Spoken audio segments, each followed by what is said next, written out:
Definitely dangerous spot for sure. Careful. Unfortunate. I think maybe tried to go over ledge or maybe held down as like a get off me tool, but unfortunately not going to able to work out in his favor. The ABK is going to come in clutch to kind of get back towards the stage. Going to find the downer right there, and that's going to be it. And Lima taking it over Atomic is going to be your Heartbeat 6 champion on winner's side. Quite frankly, to no one's surprise. Once. Yeah, gotta That's be, down two, sorry. Yeah, gotta be careful with the down twos, right? Stop throwing him. Jackhammer yet again. Is he gonna get a big hit here? Oh, that was a bait and a half right there, though. Doesn't get anything big, and oh my goodness. This is the thing about Tekken. At any point, this match can be over on both sides. It doesn't matter who gets the hit. Demon, but misses the last hit. Solo again, but the Jackhammer gonna do it. Anakin. Oh my god. A scare. We are Fusion High.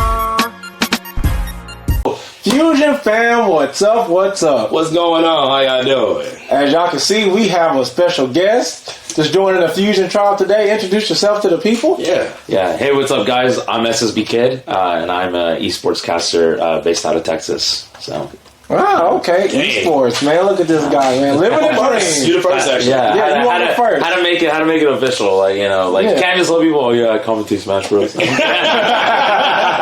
No, but just that simple. Huh? Yeah, I mean, but over the last year or two, I've been getting into some other games too. So it's not just Smash. That's why I'm okay, esports is fine. So, all right, now it's official, huh? Yeah, just a little bit, just because I do more than one game. All right, so, but right now at least I'm working on it. So okay.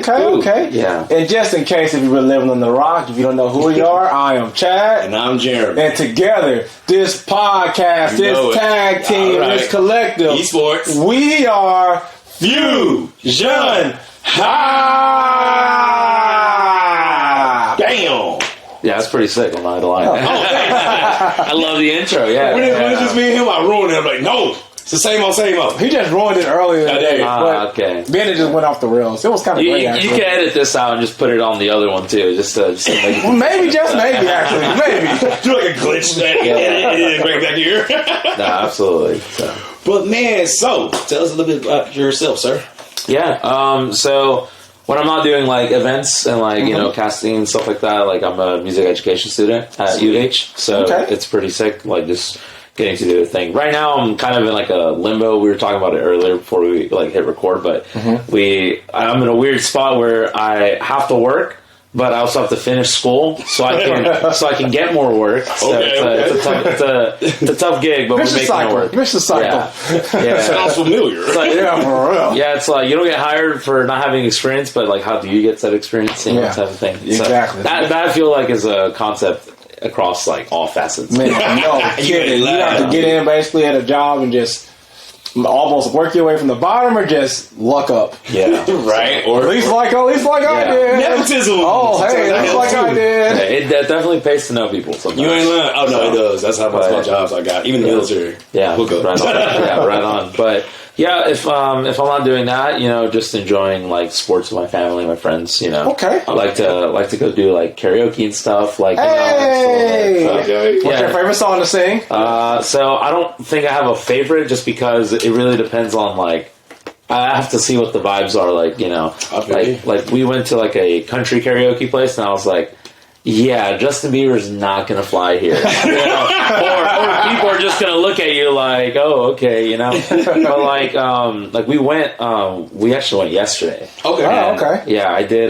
Hey There, Delilah by Plain White T's. Oh, classic! And everyone ate it up. It was great. The entire venue was just singing along. I was perfect. That song's fire. Yeah, that's a good song. But yeah, I mean, just I kind of wear a lot of hats, So, so when I'm not doing casting, it's either the music stuff or sports guy too. We talked about sports entertainment too. So we talked about the video stuff. I know we'll get there. We're gonna get there. So, but yeah, that's just a little bit of everything. So, play other games as well too. So, More to Smash. So not just the Smash. Yeah, I mean Smash Buys here. I love Smash Buys. If we just played that, it'd be fine here. Yeah.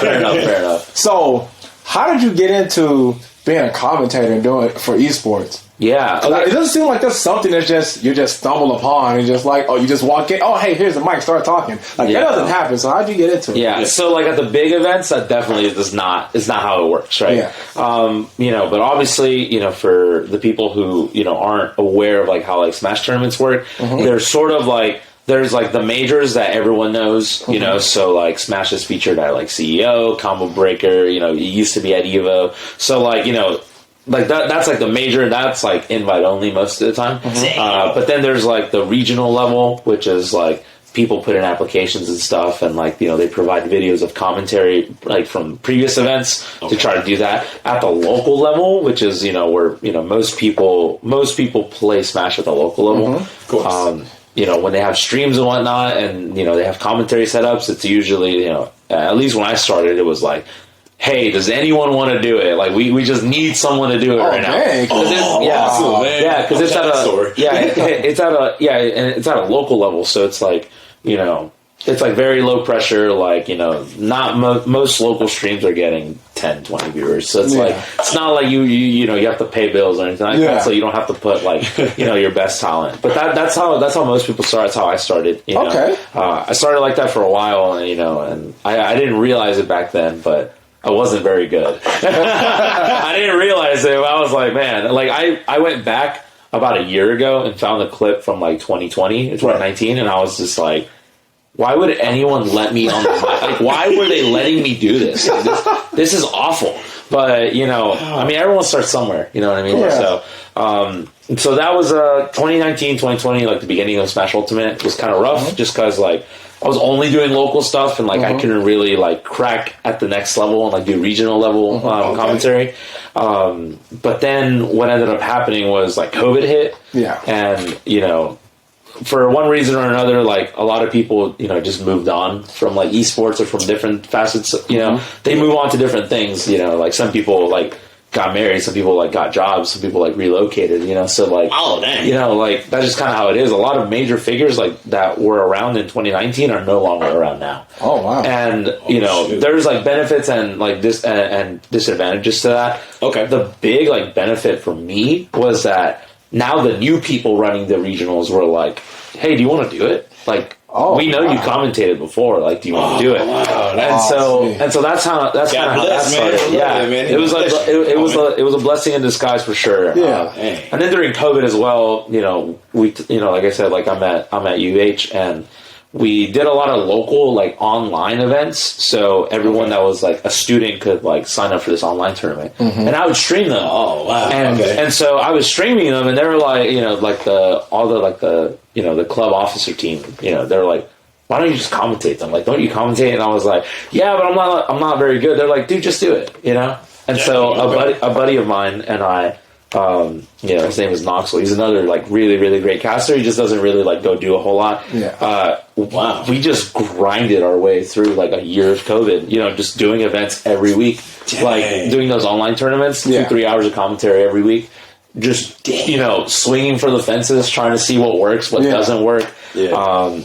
Like I kind of found my flow there. Okay. I realized, kind of the big reason as to why I go back and listen to myself in 2019, 2020. Yeah. And why I didn't like it was just because I feel like it really wasn't like an authentic version of myself. I was going to ask that question. I like that. Like, I was trying to be too much like the people that I enjoyed watching, and I realized that I kind of just have to be my own thing. And I think during COVID, when there was no bar, so I felt like I didn't have to like meet a standard. Yeah. So I just got to like really just like try things and like, and that actually applies to music too. Just like trying different things, like when you're improvising, like as a drummer, like you're playing in a jazz group and you're soloing, you're trying these like little phrases, these little nuggets of music, and like some of them are great, some of them are not so great.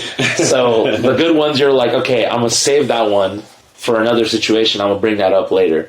But the ones that don't work, okay, I'm not gonna use that anymore. And for commentary, a lot of the things that you say, because it's not just talking about the game. You have to like tell a story. If you're working for like a high quality production who has a lot of sponsors, like you have to know how to go from game to recap to okay, throw it to a sponsor. You know what I mean? So it's like, damn. Okay, I'm learning. Yeah, I'm learning. So it seems like it's a lot of timing. Like, it's basically like you have like 5 minutes to kind of talk about this match here. Oh, dang, you gotta go here. You gotta move here. You gotta go. Can't be late. Yeah, because sometimes someone's in your ear, like like. If you're working with like a high quality production like setup, like very professional, you have someone in your ear who's usually like the production manager, and they're like, okay, hey, we have a Controller Chaos ad, we're going now, and then you have to just throw it like in the middle. You're talking about like hey, these matches have been super great. Obviously, we have to give some shout outs to a couple of people who make this event possible.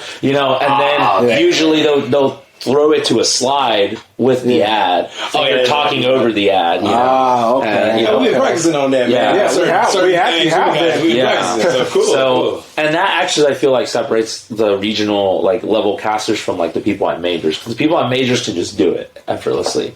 But like some people like. They kind of like, if I'm commentating at a regional and there's like 1 or 2 sponsors, let's say someone throws in like $100 pop bonus, but they have an ad slide. Right. Sometimes I'll be commentating like pools and like early matches. Yeah. And usually what they do is you pair like less experienced casters at the beginning of the stream. Okay. That way they have some screen time to like, get their drops going. Yeah. But you get to top 8, like you put the more experienced guys on there. Gotcha. But sometimes, like, they'll be like, hey, like, can you, so-and-so didn't show up, like, can you sit in for an hour? And I'm like, sure. So I'll sit down and, like, talk with someone who's, like, not as experienced and, like, try to make them comfortable. But then when that ad read happens, they just look at me like a deer in headlights. They're like, you have to do this. And it's like, so that's a big thing. That's like, just knowing what to say. So do you like do you read script, or if you already know about the product, you just kind of shoot with it? So usually before... Like, they'll tell you before you sit down. They're like, hey, by the way, these are our ad reads. And something that I did, like, I was doing... There was one regional, and I, like, did a lot of, like... I, quote-unquote, did production managing for that. Like, it was, like, very not official, but what I did was, like, I printed out, like, little, like, scripts because I knew most of the people that were going to commentate were not as experienced as me.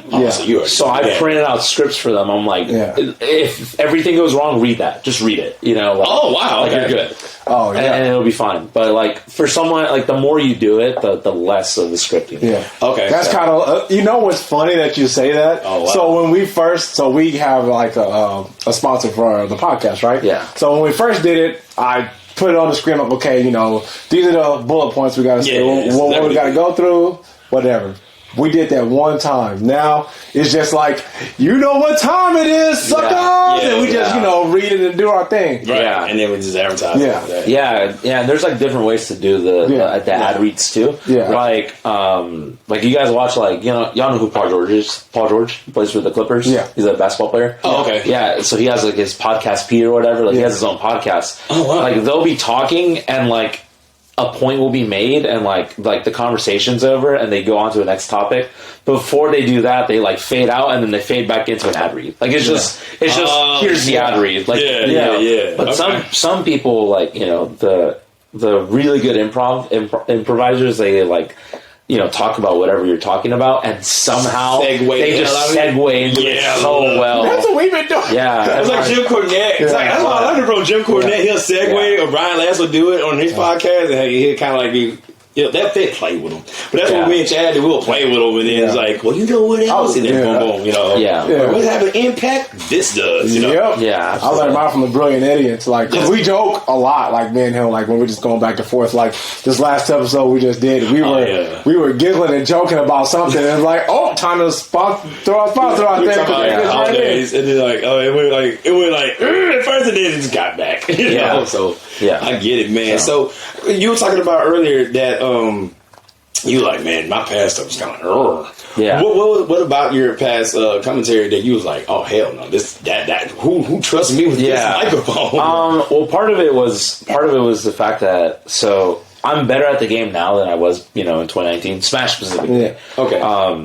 And because of that, I learned how I feel like having that extra knowledge now just makes casting way easier. Okay. Especially when you're trying to do like in-game analysis, like on the fly, because games are like competitive games, fighting games, platformers, shooters, everything is so fast paced that you can't dwell on certain things for too long. Yeah. That's something I still work on now. Is like not sitting on one thing for too long. But like if it's a really big point, like if it turned the tide of a match, like that's something that I will dwell on. But if it's just like something that's like, oh, that's a fun little tidbit that if you blinked and you missed it, you wouldn't have noticed. So like, let me bring it to light. Those you have to do those really quickly, right? Really? Yeah. So, but I think and we talked about it right now. I mentioned it as well. Just not being myself, So that's like the big thing. Like I think a lot of people now, because like last year, like 23 was like I was doing every Smash regional in Texas, like I was going to 2-3 events every month. Like it was a grind.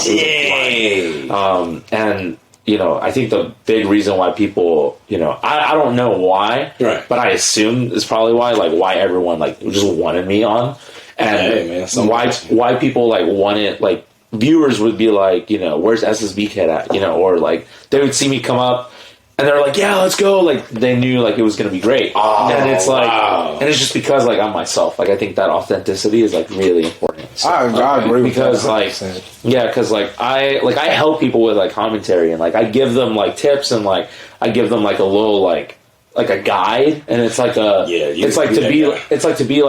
is like a cookie cutter version of it, right? But once you get comfortable with this, then you have to throw your own spin on it. You have to be a little bit different. So. Yeah, because like when I first met you at the Houston Gaming Expo last year, he was like, I want to do that. Yeah, and he does too. Yeah. So I was asking for tips, and you're like, no problem. You came. You was like, yeah, let me do this real quick, and I'll get back with you. And I was like, all right, cool. Yeah. I got back with you, and then you were just giving me like tips like out the wazoo, and he was like, yeah, you kind of got to know somebody, and then the other two guys like, yeah, we kind of got in because we knew somebody. I'm like, I'm not mad at it. Yeah, they're like, sorry, that's how it is. I was like, it's all good. You can't be mad at that. Yeah. I was like, hey, nepotism's a song. We'll get there our own way, and then when we get there, like, hey, what's up? We here. Yeah. That's my goal. That's literally how I felt. Like that. Really? So the person I was commentating with for Houston Gaming Expo, which was like it was the first one of its kind, Houston, which was super great. It was great to be a part of the first one. But like I did like grand finals with TK Breezy, who is he is, in my opinion, top 1 caster in Smash on the planet. He is the caster. Okay. Like, you go to a Smash tournament and you be like, hey, like, think of Smash caster, who's the first one? 90% of people will probably say TK. Like, he's great. And it's again because he's like, it's his own style, but he's really smart, hard worker. He takes the time to like really like just tell stories, like understand certain things. But he also just commentates like every game at a pretty good level. So like they're at Genesis right now, which is a super major in California, and I'm pretty sure like seeing on his Twitter, like because he was updating, oh yeah, this is all I'm doing. It's Smash Ultimate, Tekken, Rivals, Grand Blue, and I was just like, they're all vastly different games. He's studying all different, bro. Yeah. So that sounds like you have to have a lot of intimate knowledge of every single game. Yeah. So to play Grand Blue, Smash Bros, all those games, and Tekken just came out. So we've all been playing Tekken for a while. Tekken's fun though. But to have that intimate knowledge of all those games, man, that speaks on a levels. Yeah. So you were saying before you have a lot of. I feel like Smash is your game. Yeah. So when did you first start playing Smash? Like, how did you get into it? I mean, most Smashers will tell you that it's like, at least maybe not so now, because now you're dealing with people who got in during the COVID era. But maybe a couple of years ago, it was like, I just played casually with like friends, family, and like out of my friend group, I was the best player. And then you go to a tournament and you just get absolutely destroyed. Like that's kind of how it works, right? So that's kind of how it started. Like I was. So like most Smash tournaments are double elimination brackets. You can play 2 sets at max. If you lose both, then you're out. Like I went 0-2 for like 6 months. Like, and I would just keep going. I was like, today will be the day. No. Today will be the day. No. Today will be the day. I took a game. I lost a set. It didn't matter. You know, that's just kind of how it was. And I just, you know, some people like might give up, but like I was like, you know, we'll just keep trying to. You're gonna be a Pokemon master. Yeah. Well, see, that's the thing, right? When I started, it was like I want to be the best, but somewhere along the way, I was like, yeah, I don't think I want to do that anymore. I just want to win. Can I win a match? Yeah, I don't think I want to do it anymore. Like now, you know, now like I'll go to tournaments and like go like 3-2, 4-2. Oh, okay. On bad days, 2-2, 1-2. You know, which is fine, but like.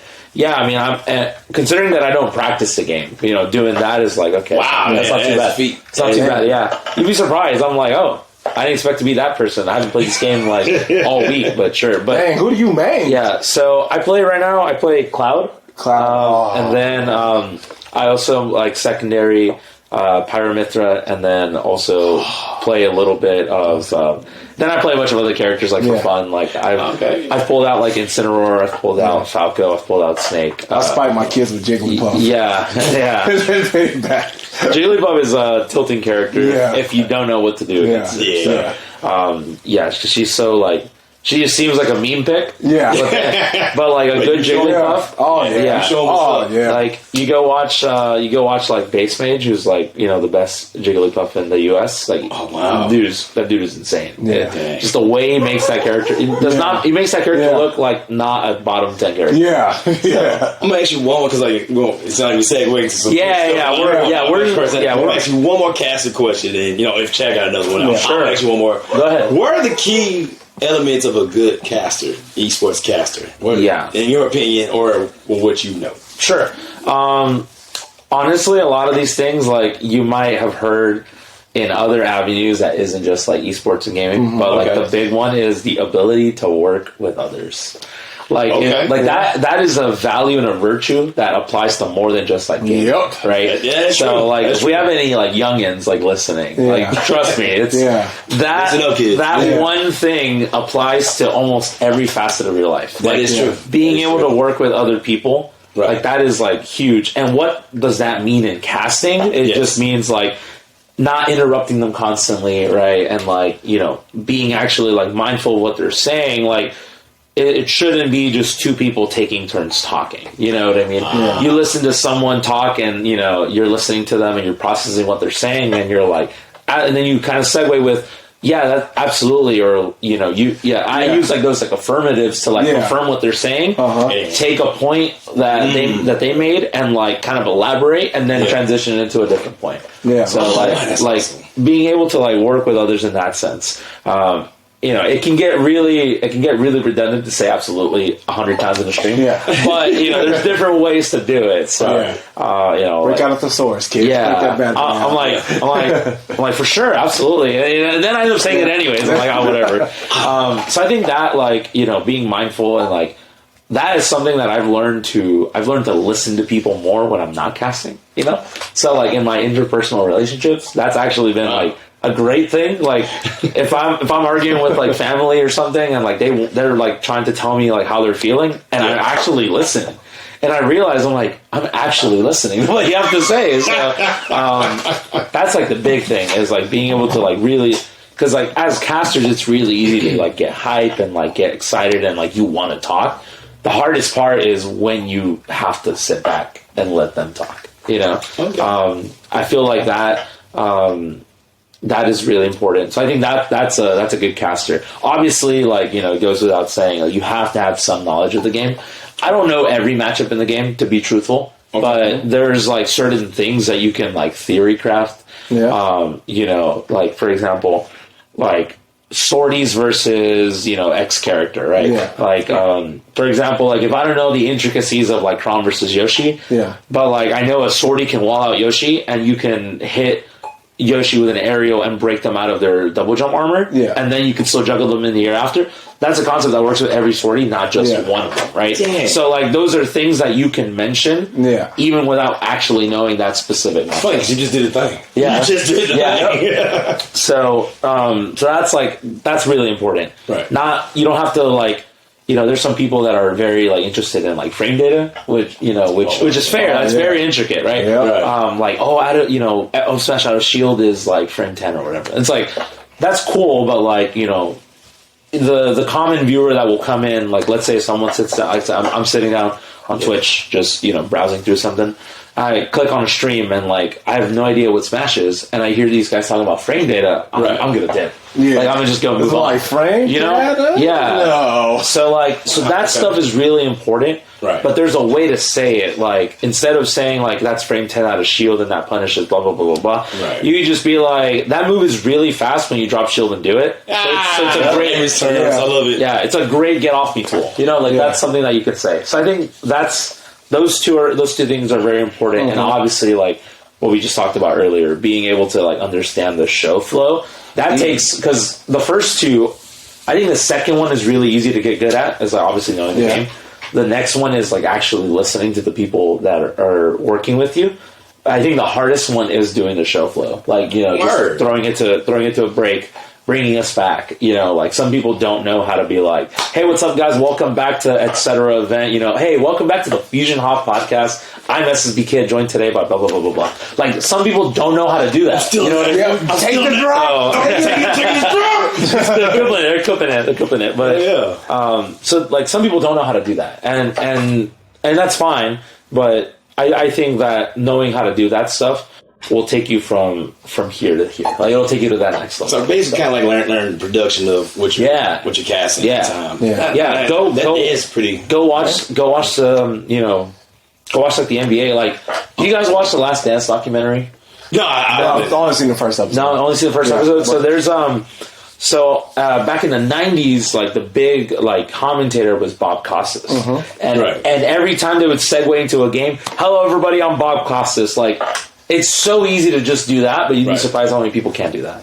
You know what I mean? Yeah. So you just gotta like listen to, if people are struggling with like how to do show flow, go watch like sports. It's kind of like how we do the intro to our podcast. A little bit. That's true. Yeah. A little bit. But also I noticed like with wrestling, you ever notice the pitches go higher? Yeah. And oh my God, with the DDT, and we come, back in the day they said we'll come right back out of these messages. Yeah. But it's like, oh my God, on the DDT, and then kind of gets silent, and then it fades out to the commercials. Yeah. Welcome back to SmackDown. Makes you want more. You want like, oh man, hit him with the DDTs. You gonna get back up? I guess I gotta watch these commercials so I can see what's going on. Yeah, exactly. And it's funny because I was just gonna mention that about the commentators of wrestling. So you said that you're a wrestling fan. Real quick, I love watching wrestling, and not just wrestling. I love listening to the wrestling commentators. Yes. I have stolen the phrase "nobody home." I have stolen that on commentary. Nobody's home, and like I'm not gonna set the commentary world on fire, but I'm just saying, like I commentated with someone, and then for the next 3 majors that person was at, I would hear "nobody home" so many times, and then I would hear other casters say copyright infringement. I think I know what you're talking about. Cool. And what a maneuver! Yeah, that's a hit, guys. Well, it's great. It's great though because like you realize that like you're working with some of the best like casters in the business, and if they're taking what you said, maybe I'm just like. Maybe I just didn't realize it, but I feel like I was. Everyone that I talked to, like all the other production people, they're like, "No, you're right." Like we've definitely never heard them say that before. But it's cool to know that, like, oh, that's a little nugget that everyone wants. That they like it, so it's like, oh, like why don't we use that? So at the end of the day, I think that's actually kind of cool. So, But wrestling is great. Yeah, because segue. Because when I think of like great commentators, man, JR, Michael Cole, man, Taz. Like when I listen to these guys, even Jerry the King Lawler, when I'm listening to these guys talk, they're telling a story that puts an accent on what we're watching in the ring. Because have you ever been to a live wrestling event? Yeah. So I almost don't like going to live wrestling events because I like being able to hear the commentary that goes along with it because you miss the storytelling. Yeah, exactly. And don't forget Don West. Oh yeah, Don. I went to the TNA show out in Nashville, man. He was selling merch. I was like, oh, what the hell? Why you not here? Taz and Taz is another one. Yeah, he is another one. But I digress.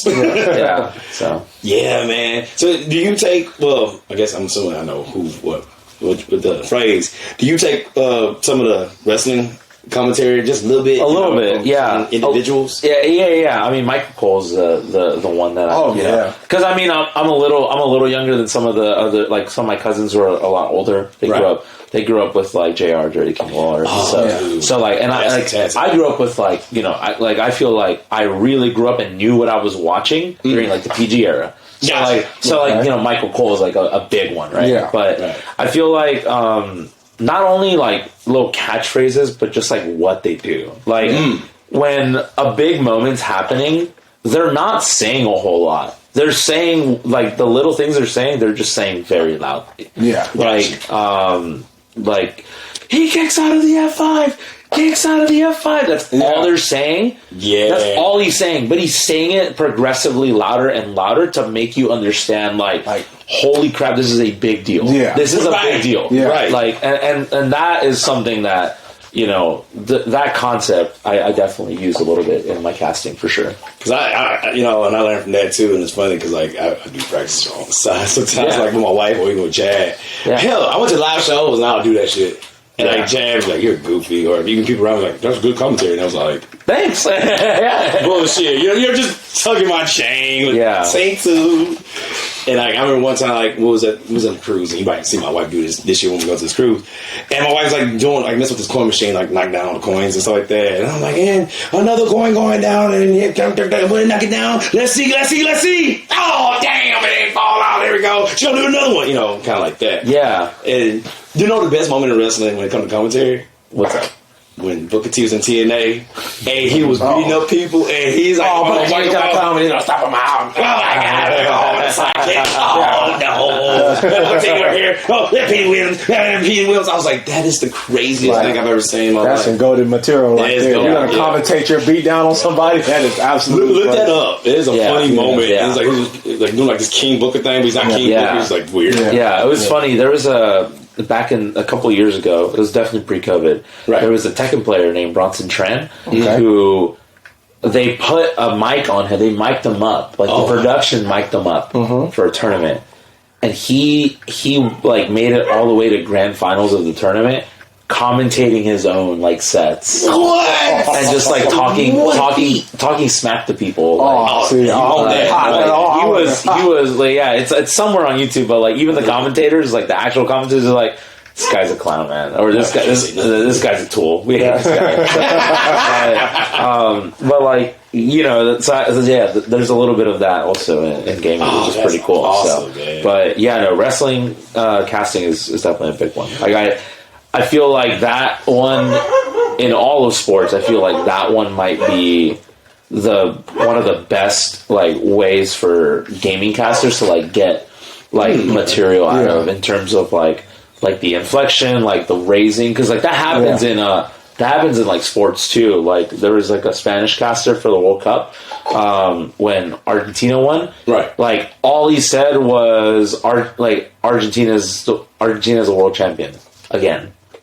And again and again and again and again. That's all he said. Just like louder and louder and louder, and like his voice was cracking because he was actually he's from Argentina. Yeah, so like, you hear like passion and love.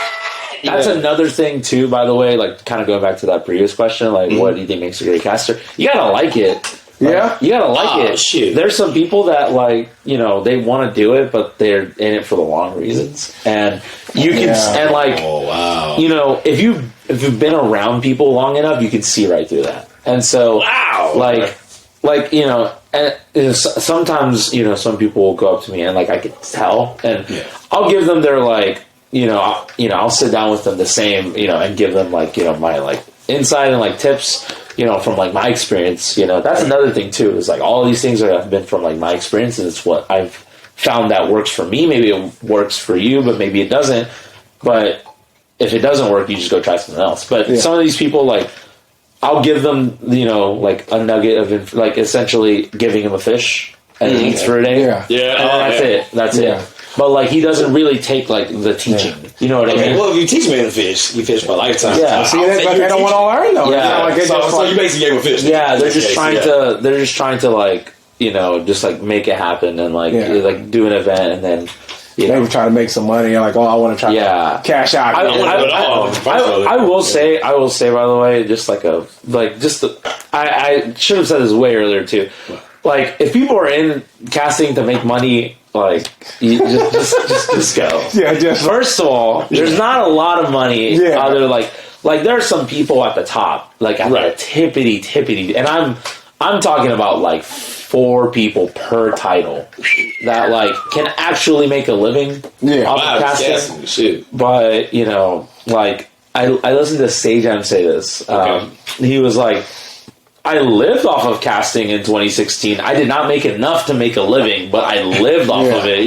So take that with what you will. Yeah. So like the big thing with casting is like it. Even if it is your main thing, you have to have like other like ventures.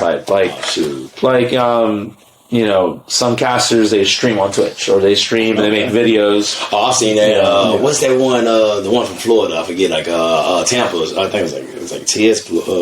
Tampa. TNS. TNS. Yeah. TNS. Tampa. They always got guys on. Yeah. Some of that sometimes. Yeah. So, I mean, like, look, like casting's great and I love it. I put all the time and effort that I can, but like Monday through Friday, like, I'm a student. I'm a teacher. So that's mainly what I like.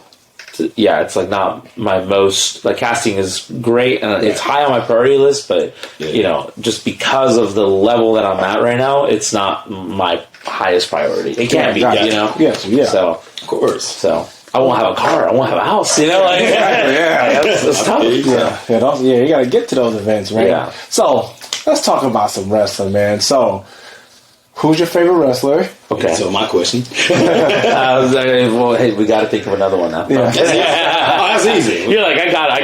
About me, man. I got you, homie. It's like the SpongeBob meme where like he like opens up and it's just like long paper. It's like, okay, I have a list. It's hard because actually it's not that hard. The Hardy Boys. The Hardy Boys. Oh, you like the Hardy Boys? It's actually not that hard. I was gonna say it's really hard. Like, no, it's not. like my little brother and I, as children, would wrap towels and toilet paper around us and just go and then like jump off a trampoline. So that's how it's like some of my great like fond memories of like my brother growing up or just like horse playing and of course, doing all this stuff, twist of fate, like swanton, nice. Like definitely like sprained some bones and definitely hurt herself a little bit. But you're trying to be a real Hardy Boy. Yeah, that's just kind of how there's a reason they say don't try that. Yeah, right? Of course. But no, the Hardy Boys. The Hardy Boys. I'm actually not mad at that. So have you watched them in AEW lately? So that's the thing, right? It's like I have not kept up as much. Okay, got you. Like I remember, like a core memory as a child was Jeff Hardy winning in 2008. Like that was a core memory. Man. That's a core memory for me. Yes. So what part of wrestling did you watch? Like you got the Attitude Era, the PG era, the Ruthless Aggression era. You got Now and stuff like that. Now is a weird era, but definitely PG. Like definitely PG. But we grew up watching like videos and DVDs of like late Attitude, early PG. Oh, okay. So like, and we had like the wrestling video games. Like we had like back when Raw was like Raw is War or whatever. Oh, yeah. So nice. So like the big wrestlers back then, like Steve Austin, Triple H, The Rock, Mankind. Like those guys are all classics, dog. They're all great. They're all great. Oh man, absolutely. And so like I grew up PG, but I go back on YouTube because WWE has been doing a great thing now where they post like full matches from like back in the day. And so like I watched those. Like there was one where it's like Triple H is like knocked out over there and like Mankind is like passed out. The Rock is trying to do something and then you just hear the glass shattering and the pops and you would get back then. He would just run in, like he ran in, stunned someone, laid them on the ground, and just dragged Mankind over them. Oh, that's when Mankind won the title, right? That's when he won the title, So like he just like he showed up, did a stunner, put Mankind over them to get the pin, and just walked away. Walked back to the locker room. Oh, man. Like, those moments are great. Easy money right there, right? Easy freaking and like, during Raw 25 or whatever, like 25 Years of Raw or whatever, when, like, you know, they were doing, like, the whole thing, like, the whole spiel, like, Steve Austin literally came in, didn't say anything to anyone, just stared people down, would, like, have their beer, stunner,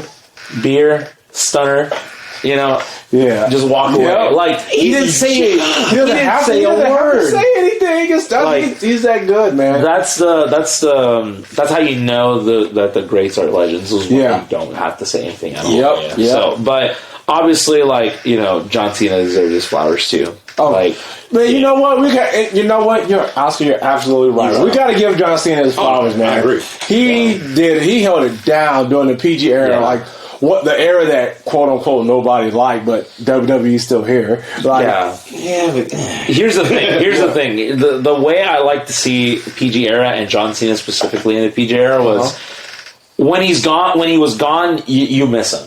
You know what I mean? That is true. Like, and I think he talked about it. I was watching him talk about it, but, like, you know, someone was like, "What was your character?" And he was just like, "I was Superman."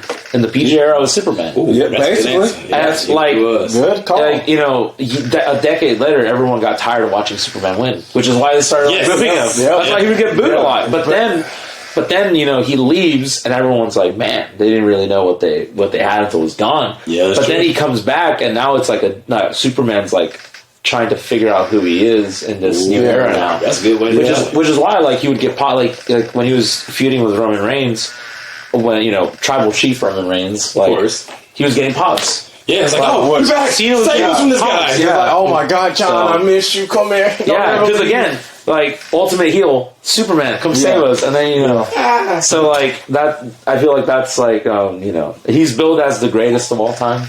Yes, he's definitely up there. Definitely up there. Okay. Like he is definitely up there. Like, I don't know who would necessarily be the greatest wrestler of all time, but there is a short list. Yeah, for sure. Yeah, I know mine is Brian Danielson. He's my favorite of all time. Like, he's great. So him and Shawn Michaels. Shawn Michaels was my favorite of all time for the longest time. Yeah. Brian Danielson is a beast, man. He can just do everything. Like, it's not even fair. He can wrestle. He can talk. He's just, man, he had that aggression. Like, when he needs to turn that switch on, man, he can go to town. And he's been one of my favorite matches of all time with him and Kenny Omega. Oh, 1 hour and nobody won. Amazing. I will say the coolest thing about, so we were talking about, like, the live shows. Yeah. Yes. When you see, like, the random returns, like I was at the arena watching Royal Rumble when it was in Houston. Oh, cool. So, like, oh man, like, I shed so many tears when Edge came back. Like, that was the coolest thing, and it was great. And it was great because, like, you know, when these really big wrestlers, like, you know, they leave. And when they come back, like, the big question, you know, that I know they all have is, like, will they still remember me? But then you think, you know, he comes up and everyone knows exactly who it is. Yeah, the pop was insane. It was deafening. Yeah, like, I still remember like, that pop. I remember my ears were literally ringing for, like, a few minutes because of how loud the pop was. I wasn't ready for it. Yeah, I wasn't ready for it. No one was ready for it. So we're about to blow off. Yeah, so like, you know, I will say getting a first, like, reveal, like, because obviously, like, they'll tweet out, like, you know, like, oh my God, like if there's, like, a big moment that happens, like, you see it on TV or whatever, but, like, being there and, like, actually witnessing the pop, like, I feel like that is the one thing that live shows are good. Yeah, but I definitely agree with what you said earlier, though. Like, I like the commentary. I like the storytelling. Yeah. So for me, it's that much more interesting to watch at home. So. Sure, I think, what was the last show we went to? Was it AEW? Oh, it was AEW. Yeah, we went to an AEW show here at U of H, actually. It was actually... AEW Live is actually really good. Yeah. It's really good live. Was it at the Fertitta Center? Yeah. Gotcha. Yeah. Right on. Yeah. So, we were there for that. It was pretty good. It was a pretty good time. That's how we seen CM Punk live. Oh my God. Oh, my God. It was about him. Yeah, that was another pop that was crazy. CM Punk came back to WWE. When he came back, because no one thought it was going to happen. Yeah. No one thought it was going to happen. Everyone had, like, because not only like did the story make it easy for him to leave, and everyone was like, yeah, he's gone. He would go like he would like he wasn't even like asked about it. He would just just try to just dumpster on WWE anytime he could. Yeah. On any podcast. On any interview. And I'm like, yeah, he's definitely not coming back. Yeah. And then he made it happen. Yeah. I couldn't believe. I remember watching the pay-per-view. I'm sitting there with my wife and my youngest daughter was sitting there. Yeah. And I'm just like, CM Punk's coming. I know it's going to come. Yeah. It went off. Randy Orton came out instead, which I love Randy Orton. So I was happy to see him, of course. Yeah. He come out to do that thing, and I'm just like, well. It's like, man, it's not. I hear voices in my head. Like, it's great. Yeah. I'm happy for Randy Orton too. That's another one that I'm a big fan of. Randy Orton makes wrestling look so easy to where it's unfair. Like he's too, a natural. He's too good. Yeah, too good. He might also have single-handedly the greatest finisher in wrestling history. RKO. It might be the greatest finisher because of one, how easy it is, and two, just because of it's transcended wrestling. It's the pop, in pop culture, in meme culture. You're like, man, that's the one wrestling move, the Stone Cold Stunner. It's up there with that. It's good though. Stunner compared to the. No. I'm not saying that, but it's those moves are. You talk about wrestling, I'm gonna give you a stunner, or I'm gonna do a clothesline or something. Yeah. But RKO is right there, and it's above them. Because actually, I was gonna say put some sauce on what you said because okay, first you had the diamond cut, and that was cool. Yeah. And then he did out of nowhere. But the way Randy did it, you gotta remember when Evan Morton did the freaking shooting star press. He's or that man has recovered ever since. That career ain't been the same.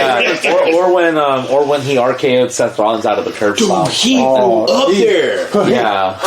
Yeah. Or even when he came back, with that Hell in a Cell elimination, what was that? I don't even remember. War Games. When he came back at War Games, and they just set up JD McDonough. They just set him up, and it was just we know this is a crazy, cheesy setup, but we don't care. We're give it to us. He made it so effortless, man. Yeah. It is the multi-tool finishing move. Yeah. It can fit in any narrative. It can fit at any point in time. So. Exactly.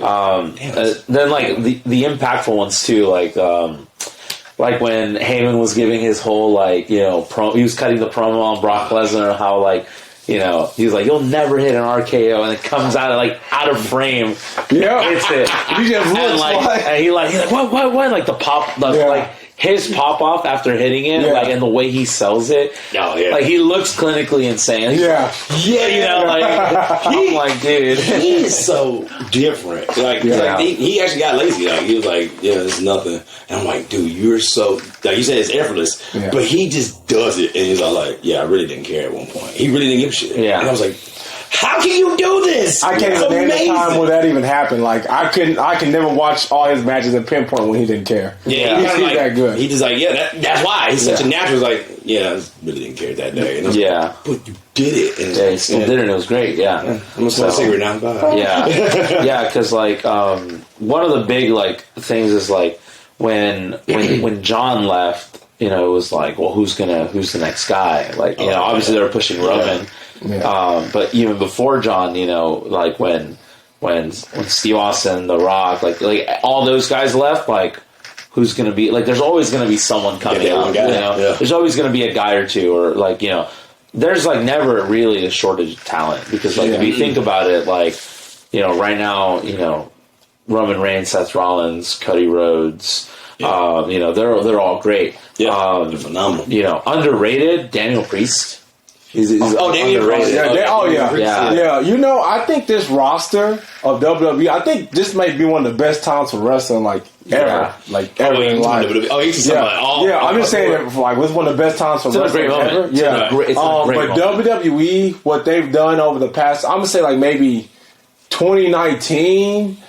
It was almost borderline unwatchable. There was just nobody. There was just nobody there that I really just think about it. Think about it. Roman was Roman. They were pushing Roman to be the face, and nobody wanted it because he was such a baby face, and no one liked how much of a baby face he was.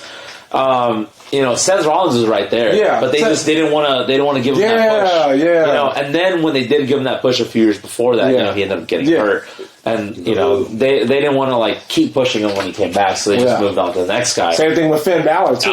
Finn Balor. So words out my mouth, bro. Yeah, damn, he won the belt and then Finn Balor now is man. And he's great. He's great too. But it's just now I'm happy that he's at least getting shine and time on TV now. Before he was a girl to almost being a loser, and I didn't like it. Dog, what was that when he fought?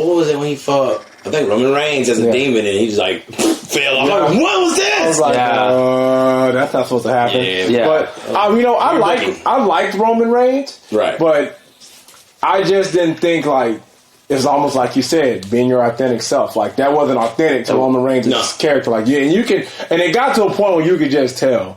But when he came back as the tribal chief. Oh my god! It was night and day, and I think the COVID era. I think it's a combined. It's a combination of he's way more authentic as the tribal chief, and also the COVID era. Yeah, like there's so much like nuance in your promos during COVID because there's no live audience. Exactly. So you can add inflection. Like if you go watch. Paul Heyman's first like promo about Tribal Chief Roman Reigns, like he was whispering and like being very like and commanding your attention from home. You can't do that in a live audience. The crowd just drowns you out. That's true. So like I think the stars aligned in like the perfect way for Roman to like really like get the push that he was getting the push already. But it was just like set up in a way where like it was that much more effective, and I think that's another reason why everyone ate it up. Like everyone loves it, and then like the bloodline, like that entire storyline. Now they got The Rock coming back, and like obviously the whole like conspiracy with Cody Rhodes, finished the story or whatever. It's great. Like I feel like some of those moments during the kickoff, where like he slapped them. It felt like real Cody, and it felt like real Dwayne Johnson. Like, it felt real. Hold that thought. Yeah, I mean, I'm not gonna lie. Like, we were talking about we were talking about kickoff. The press conference that wasn't a press conference. It was cinema. It was pure cinema. It was not a press conference. I was like, he did what? When he said, I'm going to give my match away, and Cody comes out, he's like, man, no, Then The Rock insults Cody's family, then Cody insulted The Rock's family. It was Roman. It was Roman. Cody didn't even say anything. And The Rock slapped the taste out of his mouth.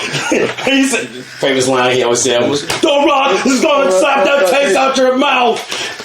Damn. I was like, oh, dang. Damn, Chris Rock got slapped again by Will Smith. Dang, I know. And it's funny because... Keep my family's name out of his mouth. It is. It was part 2. And then when they basically made him look...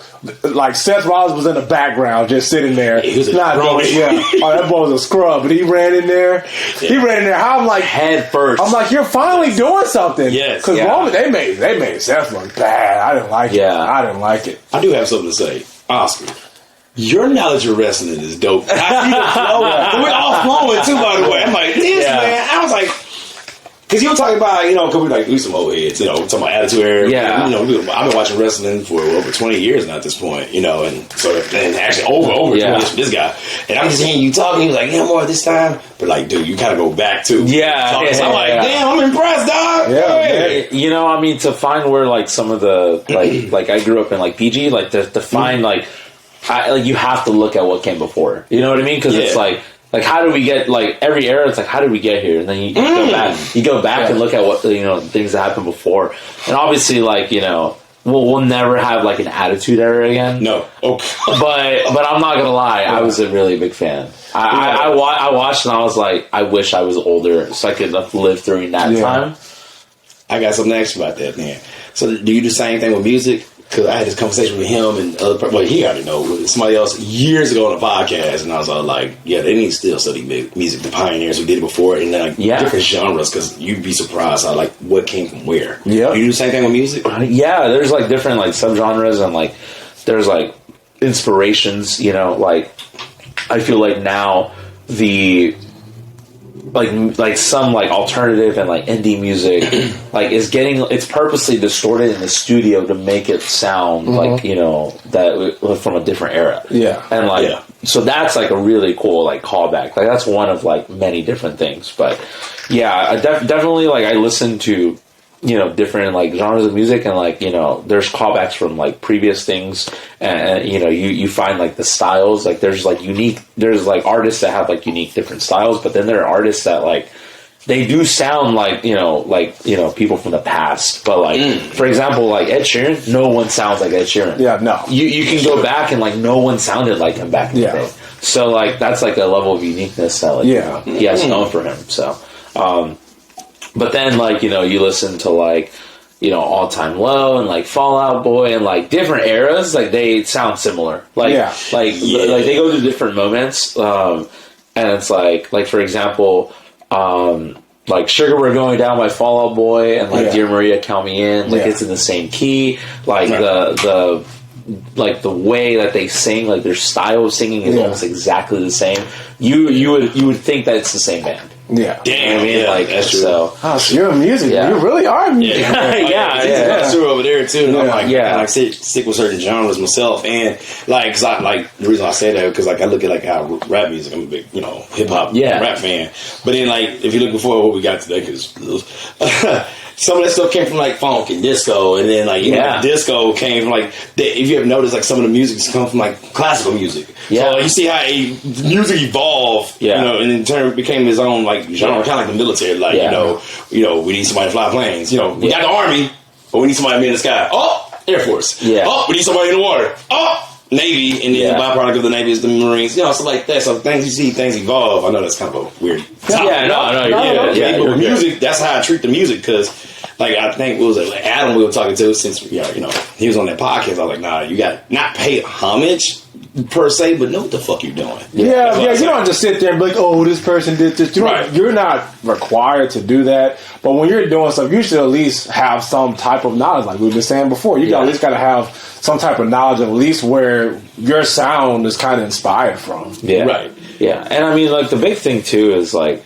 you know, like all music now, and like, you know, whether it be, you know, rap, hip hop, you know, whatever's bumping on the radio, you know, Taylor Swift, anything, right? Yes. Like, the structure behind it, like, does come from classical music. Like, classical music was very much, like, structured, and, like, you know, there's, like, a specific way you have to, like, do the genre, you know, within classical music. And, like, if you didn't do it, it was considered, you know, like, sacrilege almost. Yeah. You know? So, so now, obviously, you know, like, basic, like, you know, like, chorus, verse, chorus, bridge, chorus, done. Like, that is a very, like, basic structure that, like, people follow, like, if they want their song to be, like, on the radio, to be a hit single. But, like, if they want to be a little bit different, then obviously you got to go, you know, quote unquote, to quote wrestling, you got to go off script. You know what I mean? Like, so you know, some artists, like, they like to stay in that box. And, you know, I like listening to some of that, but I also like listening to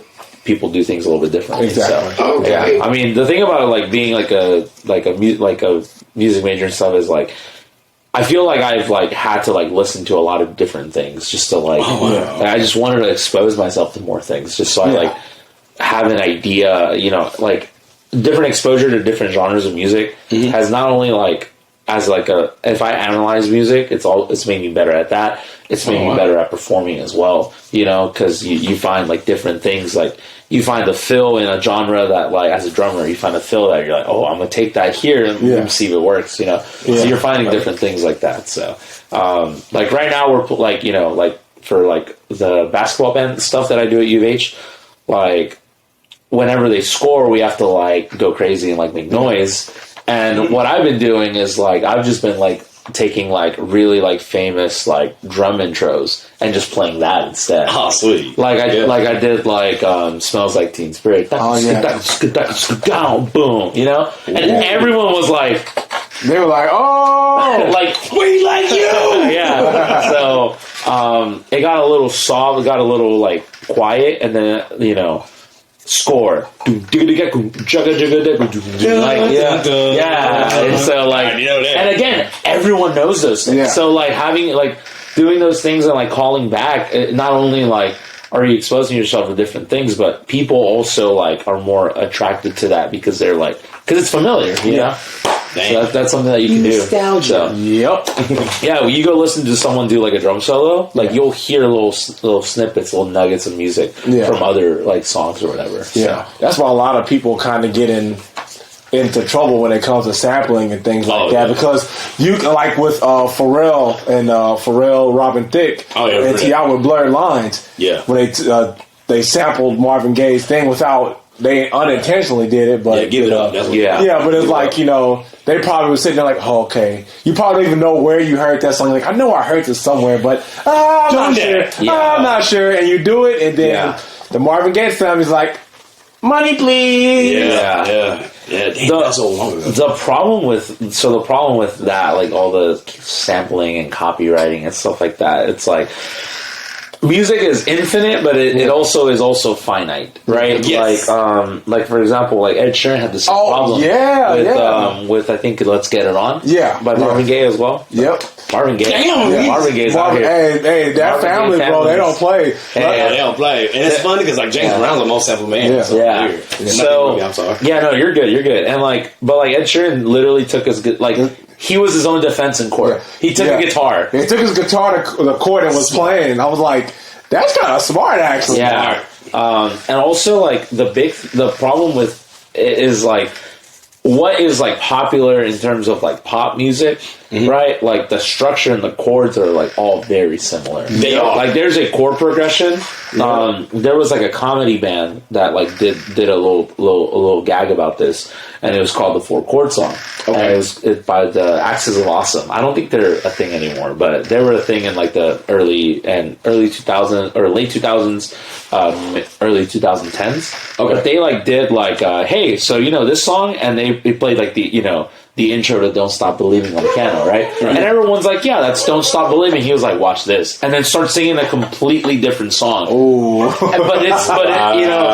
And basically what they did was for 4 minutes, they just circled through like 15-second snippets of any song. Another thing with it. Like the same, like the chord progression for Don't Stop Believing is also the same chord progression for, Can You Feel the Love Tonight from Lion King. Like there's all these different things, and so so because of that, some people are trying. They're not trying to reinvent the wheel, So that's why you run into those situations. You got the same type of beats and same like. But when you're sampling things, there's like different sounds that you like, and and another thing is Pharrell, obviously he looks great for his age, but Pharrell's old. Yeah. So, Pharrell grew up in that era. Yeah. And so, you're influenced by the people who came before you. Yeah. So that's why, like, sometimes you sample things and you don't realize, you're like, man, this sounds really good. Yeah. But you don't realize it's because you've heard it before, So that's a problem that you can definitely run into. Yeah, and that's why you hear a lot of artists when they... I've always thought it was so weird when artists say, like, if I'm interviewing an artist, I'm like, so, hey, who are you listening to right now? Oh, I don't listen to anybody. I'm thinking to myself, but why? Don't you like music? But that's part of the reason why they say that, because I don't want to be influenced by anybody. Yeah. I want to make my own thing, so no one can come back and say, well, you stole I stole Jeremy's song, Yeah, it goes back to that authenticity, thing that we were talking about earlier. Like, you have to just be like the best version of yourself, and it's easy because it's so easy to just get influenced, right? Especially with your ear training stuff. So like I have perfect pitch, so like I listen to things, and like if I hear like a little jingle, like I'll start playing it. Like if I'm playing like keyboard or something, like I'll play the jingle, and I'm like, stop it, like what are you doing? So that just happens. And the same thing happens on drums too. Like I'll listen to a fill and I'm like, man, that fill's stuck in my head for a few weeks, and that's all I play. And I'm like, man, Like, so, you know, it's really easy to get influenced. So that's definitely a reason why some people might not. The reason why I listen to everything, I'm like the complete opposite, is because one, I'm not a professional musician or like a recording artist per se. Yeah. And so like I'm not worried about like copyrights or anything. Yeah. I'm just trying to expose myself to different things just so I can pull, you know, just from everywhere. You know what I mean? Kind of like a jack of all trades. Yeah. You are very well-rounded on just a lot of stuff, man. Like wrestling, eSports. All right. Well, it's cool. I think I got him. Yeah. Being 20, you know, being 26 and like not having started like my career has allowed me to do a lot of different things. That's cool. So it is a blessing in disguise. That actually is a really good thing. Yeah, it's a blessing in disguise. Like we were talking about it. I was like, man, like, you know, I just kind of want to like, you know, start my career already, but like it's also like, you know, well, if I started my career at 22, I wouldn't have. There's a lot of things I've experienced over the last 4 years that I would not have experienced. Like if I'm teaching full time, you know, and like being a high school band director, and I have to go to all these shows with my kids, and like, you know, it's like 6 a.m. to like midnight days, like you know, 16-hour days. You know, I'm never gonna I can't go to like regionals and tournaments, and like, or I can't go do this, I can't go do that. So like. You know, I know that that's something that, like, I would have to... I don't think I would be able to give it up completely, but I would have to give up a lot of it, you know? Understood. And I think now, like, that's, like, you know, talk about well-rounded. You are, bro. I'm just trying to get a little bit out of everything that I can before I can't do it anymore. Because like with us, we both have full-time jobs where we work 10 to 12 hours a day, every day, and on the weekend. On the weekends, you work. It's tough, like doing this podcast. Like we love this podcast. We get to go travel. We've met a lot of people. We've interviewed a lot of cool people, but it does take a lot of time. So. Enjoy this time when you're able to kind of soak in everything and just because who knows, you're gonna take what you have and you're gonna apply it to everything else, and you're gonna be like, man, I'm lucky I was able to learn X, Y, and Z. Now I can use it. It's gonna be something. Especially when you have family. And then we both have 3 kids. So it's just like, well, luckily our kids are a bit older now. They're so age. They're definitely at that age where I can be like, man, Dad's going somewhere. Bye. See you later. You know, my wife will be here, or the kids can just be by themselves. They're old enough to be by themselves. You know. I'm not gonna lie. You know, kids. That's not something I'm thinking about for at least another. Hey, break the cycle more. Don't do it. Don't do it. Hey, look me in the eyes. Look me in the eyes. Break the cycle more. Please. So, all right, man. So, you seem to know a lot about everything. Do you watch anime? A little bit. Okay. So, unfortunately, we got him. Unfortunately, I'm more of like the mainstream. Oh, that's so like. So, what do you like? DBZ. DBZ. That's classic. DBZ. I watched Naruto growing up. Okay.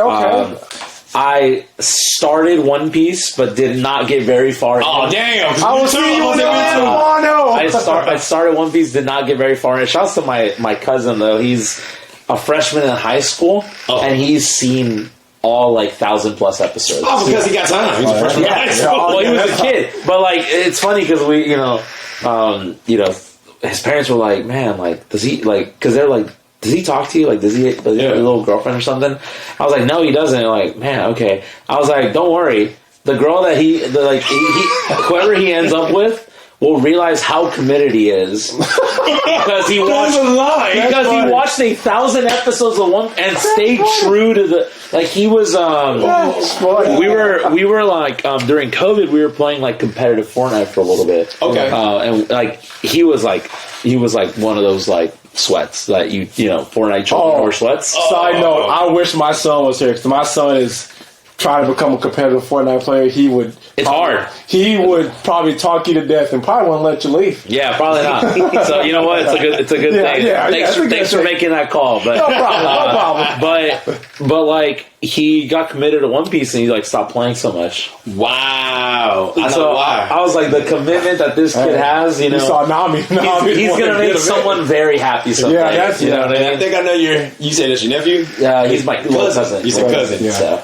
I think nigga got it tight, bro. Yeah. All the women on that show got huge hunkers, bro. Oh, yeah. Dude. You know, they're wild. You know, maybe when he's 18, we'll have that conversation. Yeah. I'm not gonna have that Don't conversation. say nothing yet. Don't say nothing. But I'm just let you know. This game is with my daughter. My daughters will watch it with me too, and my son, and they'll be like, my wife will be like, "Why should it look like that?" And then my kids will ask me, I'm like, "Hey, I watched the interview. The director said he figured out how to draw all the curves, and when he figured it out, he started going crazy." Every woman on that show, bro. I was like, and it be like angles. Sometimes you be like, those are bigger than the other ones now. Yeah. That one frame, that wasn't that big, but this frame, especially when there was a Dressrosa and that one Latina chick. Oh yeah, they weren't that big before. And then when they did that close up and that rise when she betrayed Sanji, I was like, bro, why? Why do I see him like this? This don't make no sense, man.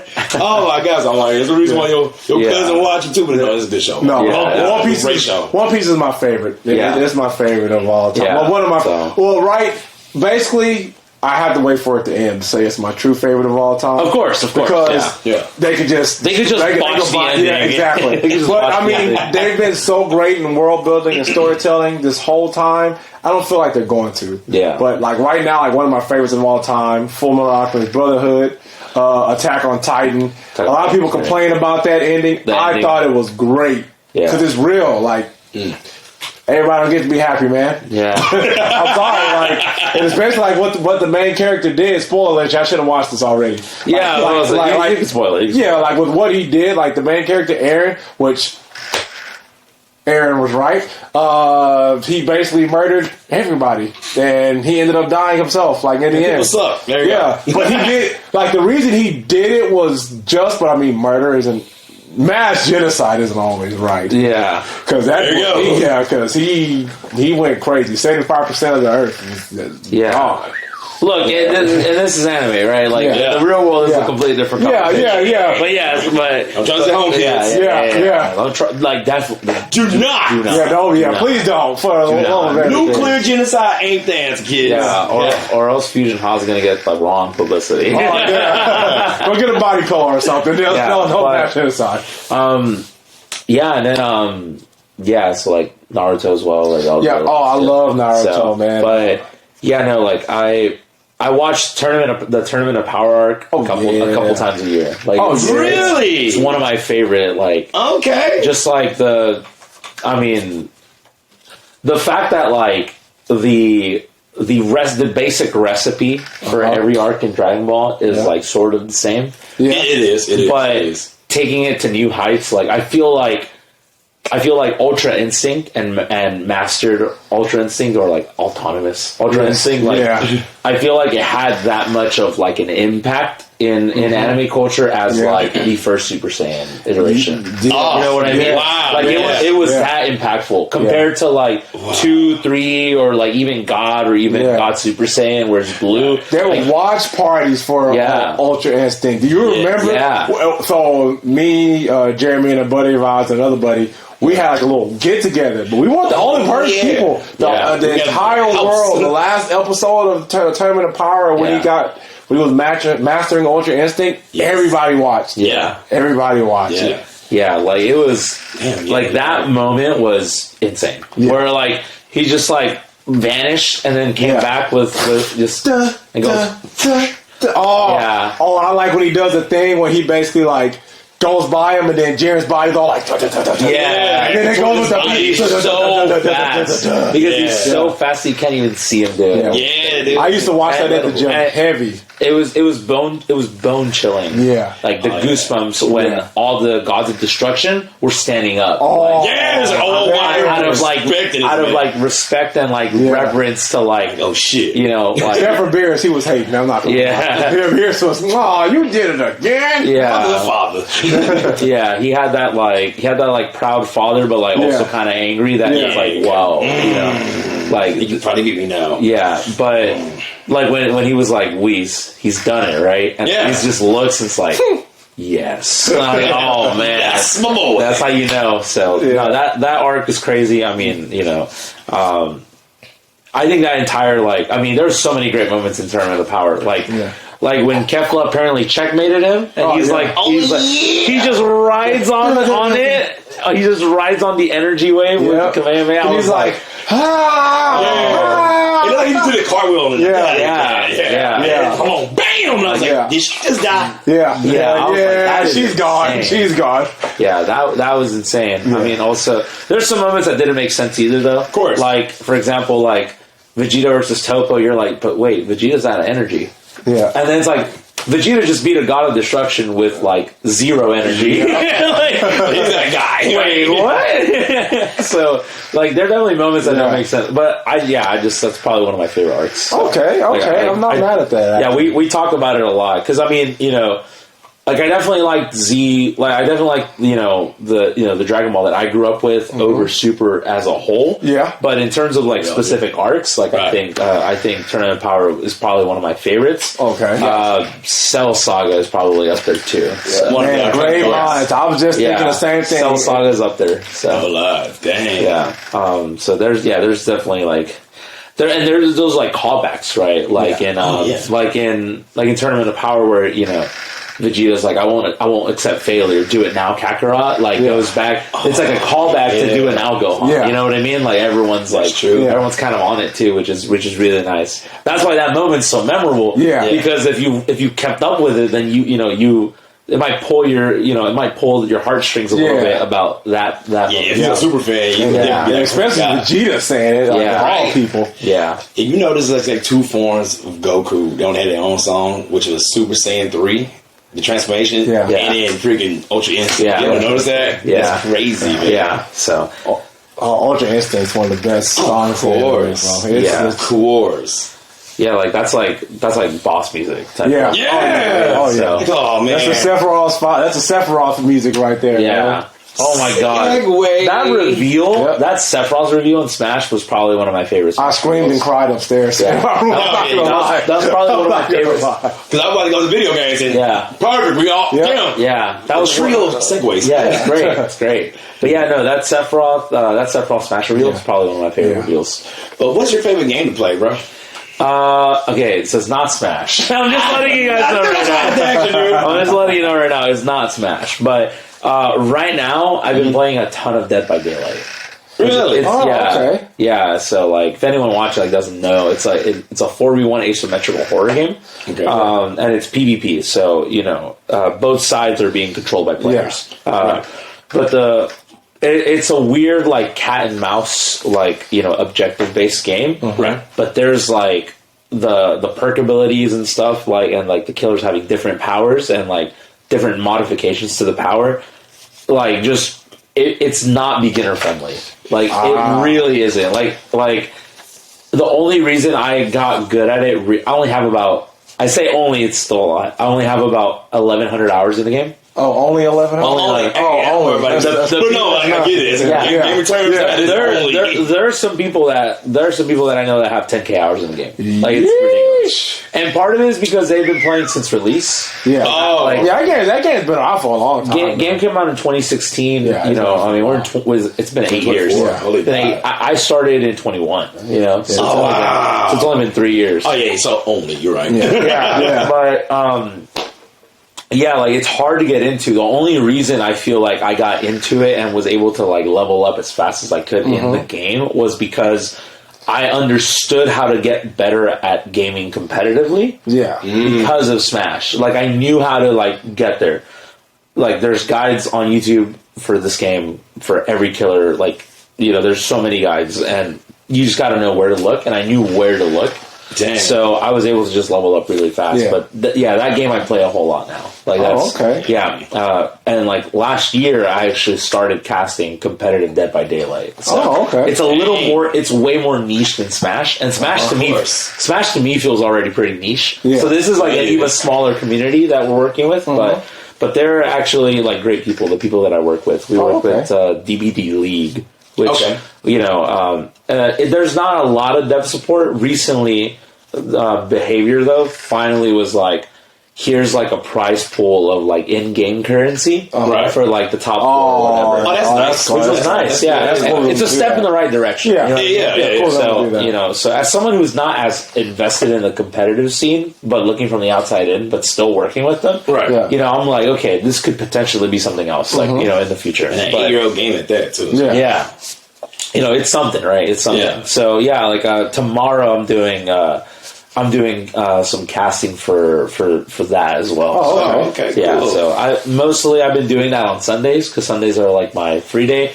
I'll wake up, have breakfast because it's the people who run it are in Europe. So our hours are all different. So like if a match is at 5, here it's 11 a.m. So you got time to eat breakfast. So I wake up, eat breakfast, take a shower or something, get ready, do a match or two, and then when the matches are done, like they're like, man, we got to go to bed, and I'm like, well, I still got it's 1 o'clock, I got the whole day. I got the whole day to do whatever I need to do. So it actually works pretty nice. So that's a game that I've been playing a whole lot. I like retro games as well. I grew up I grew up with really strict Hispanic parents. So like I played a lot of like Mario games and like Legend of Zelda and stuff like that. So classics. Paper Mario 1,000 Year Door. Like I play that. I play that game at least 5 or 6 times a year. Like, really? Yeah, I just replay it, and because to me it's like such a great game, and it was so ahead of its time. When the remastered version got announced in the Nintendo Direct last year, I went crazy. Really? It was insane. It's coming out this year. I don't know when. They haven't dropped a release date, but I'm going to break down and buy it because I bought the Paper Mario game that came out for the Switch for my daughter, and she was supposed to let me play, but she never like. I'm not going to lie. Wait, finish what you were saying. No, she was supposed to let me play it, but like. She was like, I'm just about to beat it. Like, she kept telling me that, but she never beat it. But she was just saying that she didn't want to beat it because it was so good. Like, she didn't want it to end. I'm like, you don't let me play this game? I'm like, you know what? I just buy my own. I haven't bought it yet, but... I'm going to keep it real with you. If your daughter thinks that's a great game, when 1,000 Year Door Remaster comes out, she's going to be blown away. I'm going to buy my own copy. Because in my opinion, the one that came out for the Switch, it might be the worst one. Really? Yeah, like actually. So it's funny that you mentioned that. Wow. So, yeah.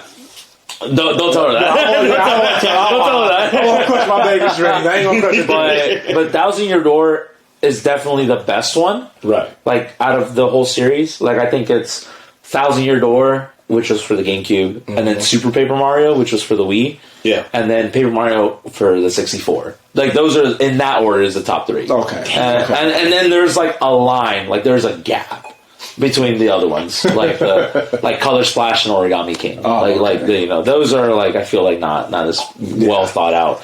Origami King felt a little rushed, in my opinion, too. So, but 1,000 Year Door, like, was almost perfection. Like, it's that good. Yeah. So when it comes out, it's going to be great. And it's remastered, so like the music's going to sound a lot different. So I'm really, because obviously like you're limited, with like what you could play on the GameCube. So now like having that, like I'm definitely going to like come back to Twitch and like stream once that game comes out. Yeah. Like I'm streaming that playthrough the whole time. So, you do that. So yeah, it's a great game. I mean that game is up there. Ocarina of Time is up there, obviously. Best Zelda game. That's the best. So, hands down. So I think Ocarina of Time is the best Zelda game, right? But Twilight Princess is my favorite.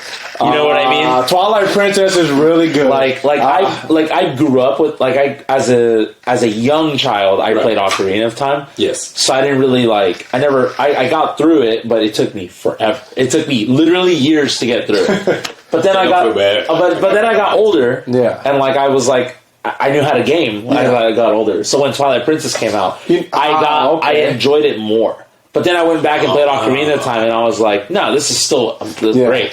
So I will say I think Ocarina of Time is better, but my personal favorite is definitely Twilight Princess. See, I had that same experience with the original Zelda on Nintendo. Like I was really young. I was like 6, 5, maybe even 4. Like I was really young, and my sister had it. I played it, and I was just like, "Oh, this seems cool." but I could never beat that game. Yeah. I was so young, but when I was maybe a teen when Ocarina of Time came. No, I was like 11 when Ocarina of Time came. You were a seasoned veteran. Yeah. And I was like, this is the best thing I've ever played. Like, it's open world. Yeah. It was just the great story. The fighting mechanics were really, really dope then, because at first Zelda was just a sword disappears and just does this. Whenever you play with Link, but then you got Zelda helping you out, having Sheik, and she's throwing stuff. But now then Ocarina of like boomerang, hook shot. Great. Yeah. But I mean, those two franchises. I mean, any of the Mario games are pretty good. I think the Paper Mario franchise is great. Obviously, Legend of Zelda is great. So Mario doesn't miss though. No, it doesn't. Well, except for the new Princess Peach game. I don't know about this. Yeah, I don't know about this one. But then, I also played Donkey Kong 64 as a kid, so that was a great game. Okay. For the GameCube, I played Metroid Prime Echoes, there's definitely so many great games out there for sure. So, Wind Waker's another great one for the GameCube. Now you talking that. So literally those are the games that I really enjoy. I feel like games now they do a service for the audience that they're trying to reach. I just realized, because some people make the conversation of were games made better back then? And I would say yes, but I would also say that the target audience for games now, I feel like it does reach the target audience. Yeah, it does. But I'm not part of that target audience. So that's why I'm not getting as much out of the new stuff that comes out. You know what I mean? Yeah. So. I think the AAA titles now are just phenomenal. Like you said, they reach that audience, they reach the core audience, and if it has a great story, now you have so much technology, you're able to just, the Final Fantasy VII Remake, for instance. Final Fantasy VII, to me, best RPG of all time. Right. But the fact that, but now they have this remake, it's just I could never imagine seeing these polygons as a kid, thinking, this is the best thing ever. These polygons, that's so realistic. Right. To now, I look at it, I see Cloud's the little thing in his hair and Aerith's little ponytail just moving it's. And the gameplay on top of that, man, it's just phenomenal. But games back then, for instance, Conker's Bad Fur Day. Anyone ever played that before? Yes. Culture. Elite. That's one of my favorite games of all time too. I sang "I Am the Great Mighty Pooh" at karaoke one time. No. It was a while. I was under an extreme influence, to say the very least. Okay. I did that one time. Everyone looked at me what the fuck are you doing? Sorry, man. You just had to be there. You just had to be there. It was an awesome day. Okay. Yeah. So, but that's a great one. I mean, Conkers is great. I mean, I don't know if they would want to. I don't know, but if we could ever get that remastered, oh my god, they should a remake. It would be. I remember they did back in the day. Man. They put it on Xbox, but it sucked. The controls were. It was. They changed the controls. They did the same thing for the Banjo-Kazooie series. Yeah. Which is another series that I hold dear to my heart. Oh man. So people like Kazooie better than Tooie. I'm the other way around because I grew up with Tooie and then I played Kazooie. Okay. But the problem with Tooie is that I agree. The problems that they have with it, I agree with. Yeah. The overworld is just extremely big and it takes forever for no reason, and it's a lot of backtracking. The first 3 worlds, the first 3 worlds, the first world of Tooie. You can finish. So every world has 10 jiggies, and you could finish 9 out of 10 in the first world, 7 out of 10 in the second, something like that, 7 or 8 out of 10. Oh, wow. And in the third world, you can only do 5 or 6 out of 10. Yeah. In the fourth world, you can only do 3 or 4. So and you progress through to 5th, 6th, 7th, 8th worlds, and you gain abilities there. Yeah. And then you can go back and finish them. So that's the hard part about that. I understand that. And because the overworld is so big, getting from point A to point B takes forever. So I totally understand that. But I got a lot out of that game. Yeah, it's still a really good game. It's still a great game. I think again, it's sort of Ocarina of Time versus Twilight Princess for me. like Banjo-Kazooie is like a 9 out of 10, right? And Tui is like a 7.5, 7.75. Right. But I like Tui way better just because it's what I grew up with. You know, it's that nostalgia effect. Damn. Yeah. But yeah, those still both great games. Oh, yeah. When Banjo got announced in Smash, I cried. Oh, that was the reveal that I legit cried for. Because it was just like I was a 5-year-old kid again. You know what I mean? It's about you back. Like, Nostalgia. I was 5 or 6 years old again. Like it was great. Now I'm a little disappointed that his toolkit and his play style is the way it is. All right, so do you like playing with Banjo? Because I like playing with him like for fun. Like it's just, I just don't like his little egg thing when you hold B, you press B, and shoot the egg, and then you hold it down. And just So when he came out, I dedicated about a month to picking him up and like trying to figure him out. Okay. And I was just like, it's not doing it for me. Yeah. I was so sad. I was like, it was big womp womp. Yeah, especially with the characters you play with. Banjo's not for you. Yeah, he's a bad character. He's not that good. And like, he like tends to like have like a more defensive play style that I just like can't get behind. Yeah. Like I like playing a little bit more aggressive. So you're one of the people that like, you know, if you throw me off the stage, you're not gonna let me get on. You're gonna just I'm gonna try to make sure that you don't get on. Yeah. Like you're gonna have to work. You're gonna have to work to get back. Yeah. You know. Yeah. But the job will be done. Yeah. But also the game Smash is a game that rewards defensive play more than aggressive. Yeah. So that's why I also like if I practiced the game more.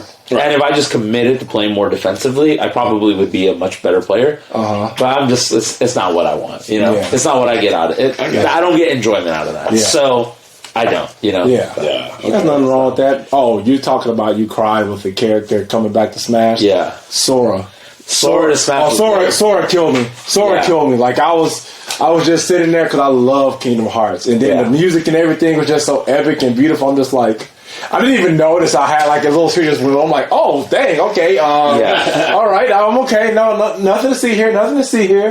Yeah, that was, Sora coming back was like the, you know, they said they stopped announcing DLC after Sora came out. And if anything, that was like a hyped character for years and years, even since the last game. Yep. So the fact that Sora was the last character and they made it the last character to be announced, like I thought was a great way to close it, to like close the chapter on like new content for Ultimate. Yeah. Now I think Sora is like a lame character in the game, really, but because it's like single like hits and like the combos and stuff are really weird, and I think like the pace of Sora, like in terms of like combo routes and like approaching like neutral and stuff, I think it's very slow compared to some other characters. So I'm not a big fan of that. Again, because I'm not a naturally like defense. I like fast paced, like aggressive. You know, which is why like I can't play Melee. But I love watching Melee because it's so fast. Yeah, you know what I mean? Melee is crazy. Yeah, so. And I never realized how fast it was until I was actually playing with his kids. And I was like, I hadn't played in a long time. And I played with your kids were destroying me. I'm like, I was good at one point. And they don't even I was good, that, bro. Yeah. I was good. What had happened? But when I picked up Ultimate, I'm like, man, it's time for me to go back to my roots. It's time to become a god again. You went to the hyperbolic time. Yep. Like, nope. I logged in an insane amount of hours. I'm like, okay, now I'm back, baby. We're back. Yeah, because that motivated me to take my son to go to the Houston Expo gaming thing, and so I was like, man, kicking Chaz's ass, kicking your son's ass. I watched it. I'm like, I'm gonna do it. Dude, Walter got what? I was just doing this the whole time, man.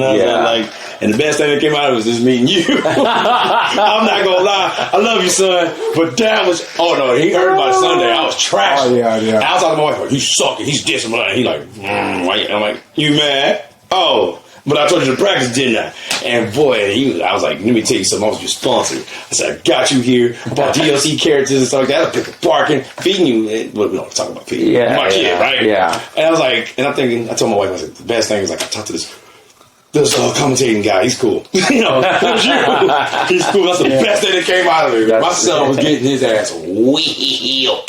Yeah, I mean, again, that's how I started. So like, it sucks, but it's like sink or swim. Yeah, so you just gotta go. You just gotta go do it a bunch. Yeah, and we had to learn how bring your own controls too. Yeah, bring your own controls. Tournaments, kids. I did not know. I was gonna buy one. I was gonna buy one. I see. So you have to go somewhere nearby. This dude was so nice. His name is some guy named Chris. He loaned my son his controller. Cool. Such an angel.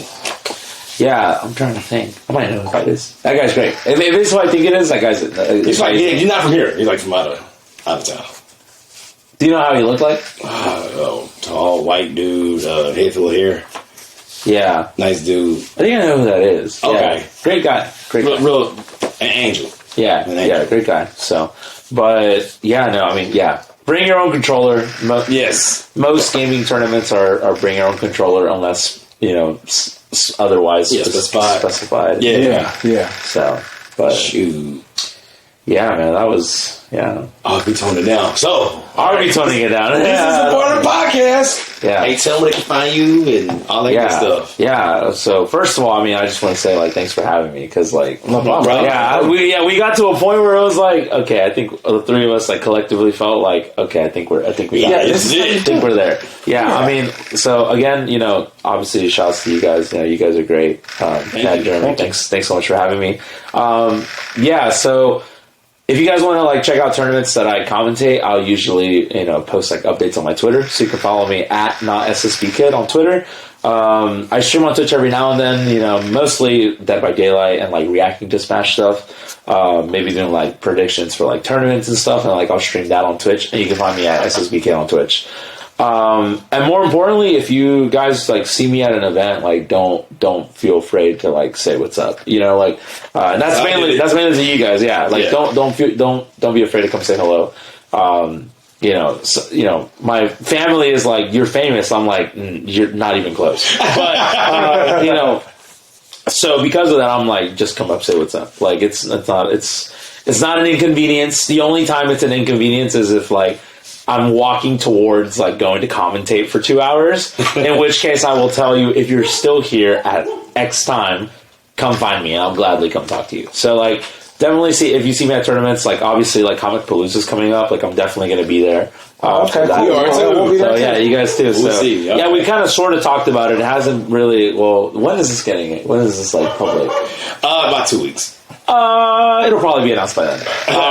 Comic Palooza is hosting a Smash tournament, so of course, and I know the people organizing it, so I know that I'll be commentating there as well. Oh, sweet! Okay, sweet. So we're trying to, and then I don't know exactly in what capacity they're working with Comic Palooza, but if it's similar to HGX, it'll be great. I was walking around with a VIP featured guest pass at HGX. You're liking that? That was pretty cool. I was I need me another one of those. Yeah. So, Comic Palooza treat you royalty too. Oh, got a line. Ooh, scrubs. Yeah. So can I cut in line and go meet all these other guys? I've done that one time. Tom Holland was here a couple of years ago. Can I cut in line? And go? I'm go away, plebs. But so that'll be the next big event that I think is more universal to everyone. Yep. In terms of fighting games, I'll probably be at Texas Showdown here in Houston. Lucky. So that'll be great. And then I'll just be at regionals and stuff from around. I'm traveling to a couple out-of-state events as well. So, okay, cool. So a special shout outs to Kuro and the Deliverance. So he sponsors me for he pays my flights to go to tournaments. Oh wow, that's beautiful. So, okay. if I get hired to commentate, and they'll offer me X amount, and he'll be like, "Do you need a flight?" And I'm like, "Probably." Please. I'll get it. So, man, that's good. Yeah, he's great. So he's responsible for getting. And even if I go locally, if I drive to San Antonio or Austin, he covers my gas or all that stuff. Yeah, great dude. Sometimes the events will do it, which we didn't really get to talk about a whole lot. So I'll just very briefly say it's tough because at the tippity top of casting, you're getting paid really well. So, they're flying you out, you got a hotel, and then you're still getting paid to do the work, and that the drop off is pretty big. So some events will I'll talk to some events and they're they either say, if you do this top 8, which is 2 hours, 3 hours, we'll give you $60 to do top 8. Okay, cool. That pays for my gas. Some events are like, hey, we'll pay your gas and we'll give you X amount, and or some events are like, look, if you want to come, you can. We don't have the money to pay, and it depends on if like every top player in Texas is going to that event. I'll take the L and go. Yeah. But sometimes, I'll straight up just be like, yeah, I'm gonna just take the weekend off then. So, I'll be at some other events, but those events I'll post them like on like Twitter and stuff. So okay, cool. Yeah, you guys can definitely check it out there. But yeah, again, thanks, you guys for having me. Man, for sure. Yeah, the drive was long, but it was worth it. Yeah, trust me. But good. We can make it work. Yeah, I had a great time. So yeah, good. Thanks, so. You can find us at Fusion How Podcast. You can find us on Instagram. You can find us on TikTok, Facebook, Twitter, X if you nasty. Like, share, subscribe to our YouTube page. Thank you very much. Boom. And and you, YouTube. Yeah, please subscribe to our YouTube. We've been having fun commentating and going back and forth with some of y'all. Like I said, I'm coming for some of y'all souls in them comments. Thank you guys, and Oscar, thank you once again for coming to hang out with us. I really appreciate it. Thank you. Yeah, it's been real, guys. Yeah. Well, let's knock this thing out. I'm Chad. And I'm Jeremy. And that's... What's your name? SSB Kid. Oh, sorry, I wasn't expecting that. Don't worry, we do this so everybody. Everybody catch it. A lot don't get it. And it's usually how we out this thing.